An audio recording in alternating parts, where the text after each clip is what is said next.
Hello there, my name is Gavin Walsh and today is Thursday the 20th of November 2025.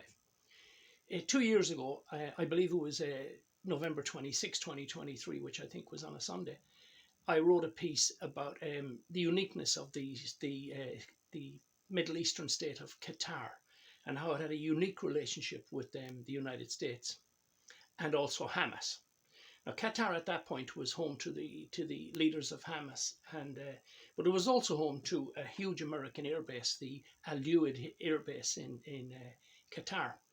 Indeed, this is the only airbase in the Middle East where B-52s fly in and out of, and I explained that in a little piece which I'll repost back under this video if you care to read about it. So basically, Qatar was in a very, very unique position in that they had American protectionism and designated as such, but yet they were not a NATO ally. So lo and behold, anyone who would attack Qatar, excepting of course Israel, and we know what their brief strike there was earlier this year. But that aside, that's not what I want to talk to you about. I want to talk to you about something that I now believe has already happened. I believe that the greatest deal ever done in the history of the Middle East has already been done behind the scenes, and that is Saudi Arabia signing on to President Trump's Abraham Accords, which will be a full normalization of relations with Israel.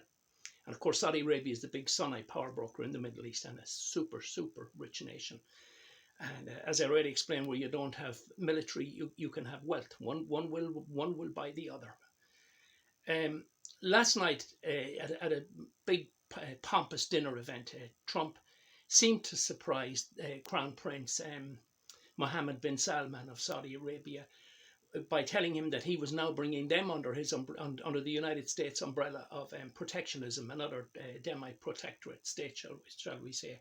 And again, he used the terms non-NATO ally. Now, it would appear by all purposes that he sprung this as a surprise on the prince. I don't think there was anything to it. But what he has done by doing that is he has put the prince in a box, or he's cornered the prince.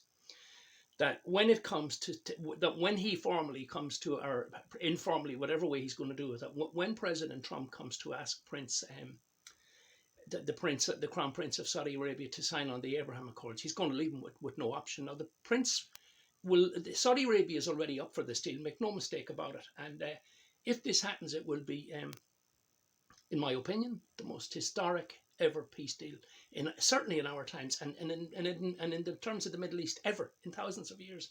It will basically leave the nears out in the cold, and hopefully it will last for hundreds, if not thousands of years. And it would be great to see this region finally prosperous. I mean, how can a region dripping in oil and money be so war torn and war ravaged? It doesn't make any sense.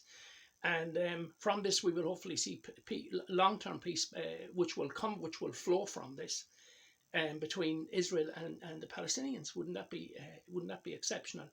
Now, this protection that the United States has now given to Saudi Arabia should not be taken lightly. Bahrain was already also playing smart cues with them by housing the United States Fifth Fleet, which is a carrier strike group there, which includes aircraft carriers, and next door, of course, is Qatar, the Al-Uaid airbase that I spoke of with B-52s regularly. I think it's the fifth wing from Barksdale Air Force Base, Louisiana. I believe they have the fifth wing is stationed there.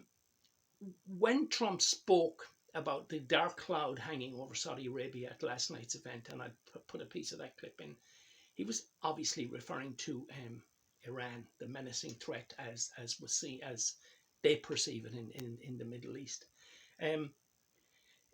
It's very interesting to see that Saudi Arabia, even though it's an autocratic state and is fairly tough on women's rights and that, it is starting to open up. But it's most interesting to see how Saudi Arabia is, at the end of it all, a money-driven capitalist state. And that is certainly evident in that they have basically negated or neglected any assistance from the other two big world players, Russia and China. And they have firmly sided with the United States. Now, everything changes over time, and maybe in another generation or two, that will revert back to some other holding company, shall we call it. But right now, Saudi Arabia is under the protection of the United States, and by Trump doing it the way he's done it, he's played a brilliant sleight of hand, and he's boxed the Crown Prince of Saudi Arabia, that when it comes time to sign on the Abraham Accords, he will sign them. And I'd like to think you heard it here first. The Abraham Accords are effectively a done deal. Woohoo to world peace. Okay, please keep your comments respectful. Cheers.